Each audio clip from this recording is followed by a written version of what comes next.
నీ కుటుంబం గురించి ఎందుకు చింతిస్తున్నావ్? నీ కుటుంబ సభ్యులకు ఏదైనా జరుగుతుందేమో భయపడుతున్నావ్. భయపడకు, నేను నోవాహును. నోవహు కుటుంబాన్ని కాపాడిన దేవుడును. నేనే అబ్రాహాము ప్రార్థించినప్పుడు లోతు కుటుంబాన్ని కాపాడిన దేవుడును. నీ కుటుంబాన్ని కాపాడుతాను, రక్షిస్తాను. భయపడకు, దిగులు పడకు. నా కుమారుడా, నా కుమార్తె, సింహపు పిల్లలు లేమిగలవై ఆకలిగొనను. యెహోవాను ఆశ్రయించువారికి ఏ మేలు కొదువయే ఉండదు. కాబట్టి నువ్వు ఒకవేళ లేమిని అనుభవిస్తున్నావేమో, అయితే నువ్వు దేవునిని ఆశ్రయించు, నిన్ను ఆశీర్వదిస్తాడు. నువ్వు పట్టు వదలకుండా ఆయనను అడుగు, ఖచ్చితముగా నీ మొరను వింటాడు, నీకు సహాయము చేస్తాడు. దేవుని హస్తము ఎన్నడూ కురచ కాలేదు. నీకు దేవుడు ఎప్పుడూ సమీపముగానే ఉన్నాడు. ఆయనకు మొర్రపెట్టు, నువ్వు తప్పకుండా గొప్ప కార్యము.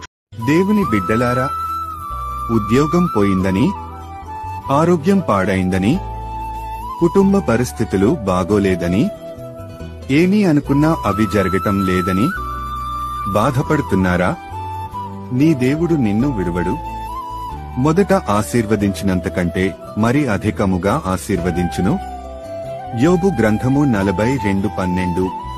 ఈరోజు దేవుని వాగ్దానము, నీ భారము యెహోవా మీద మోపుము, ఆయనే నిన్ను ఆదుకొనును. నీతిమంతులను ఆయన ఎన్నడును కదలనీయడు. కీర్తనలు 55:22. అవుతున్నావా? నమ్మితే ఆమెన్ అని టైప్ చేయి.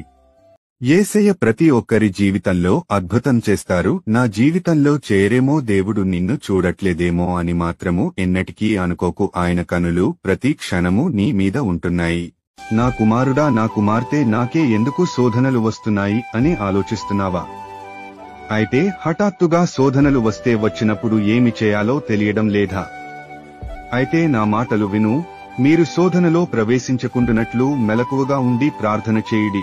కాబట్టి నీకు శోధనలు వచ్చినా రాకపోయినా మెలకువ కలిగి ప్రార్థన చేయడము మాత్రము మర్చిపోకండి. ప్రార్థన వలన ఎన్నో శోధనలు తొలగించబడతాయి. దావీదు రాజుకు శోధన వచ్చినప్పుడెల్లా దేవునికి మొరపెట్టేవాడు. కాబట్టి ఎంతో మంది ప్రార్థనల ద్వారా ఎన్నో విజయాలు పొందుకున్నారు. నువ్వు కూడా ప్రార్థించటం మొదలు. నీ కుటుంబం గురించి ఎందుకు చింతిస్తున్నావ్? నీ కుటుంబ సభ్యులకు ఏదైనా జరుగుతుందేమో భయపడుతున్నావ్. భయపడకు, నేను నోవాహును. నోవహు కుటుంబాన్ని కాపాడిన దేవుడును.